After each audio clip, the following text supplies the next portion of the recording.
या योजना कॉर या यूट्यूब चॅनलमध्ये मित्रांनो, पीएम किसान महासन्मान निधी योजना तसेच नमो शेतकरी महासन्मान निधी योजना या दोन्ही योजनेचे हप्ते नेमके 2000 प्लस 2000 येणार का दोन्ही ते आपण जाणून घेऊ. तर की 4000 रुपयाचा येणार का 5000 रुपयाचा येणार, सविस्तर माहिती जाणून घेऊ. तत्पूर्वी आपल्या यूट्यूब चॅनलला सबस्क्राईब केल्याच्या नंतर बेल आयकॉनला ऑल प्रेस करा.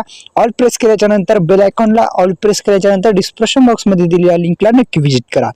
तर मित्रांनो, प्रधानमंत्री किसान महासन्मान निधी योजनेच्या माध्यमातून देण्यात येणारे हप्ते 19वा हप्ता संदर्भात तसेच नमो शेतकरी महासन्मान निधी योजनेच्या 6व्या हप्त्या संदर्भात सविस्तर अशी अपडेट या व्हिडिओच्या माध्यमातून आपण जाणून घेण्याचा प्रयत्न करणार आहोत.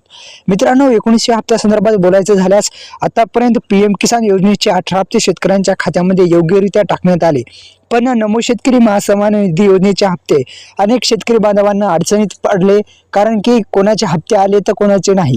तर नमो शेतकरी महासन्मान निधी योजनेच्या माध्यमातून देण्यात येणारे 5 हप्ते शेतकऱ्यांच्या खात्यामध्ये जमा झाले. तर आता हप्ता किती रुपयाचा येणार सविस्तर माहिती जाणून घेऊ. तत्पूर्वी 5 ऑक्टोबर 2024 रोजी महाराष्ट्रातील वाशिम इथून 18वा जो हप्ता होता तो टाकण्यात आला होता, जारी करण्यात आलेला होता.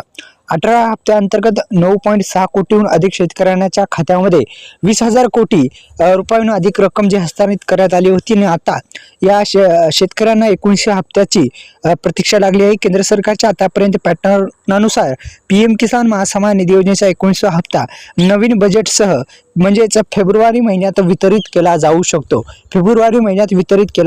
मित्रांनो, एक लक्षात घ्या, 19वा हप्ता कधी वितरित केला जाऊ शकतो तो इथे देण्यात आलेला आहे.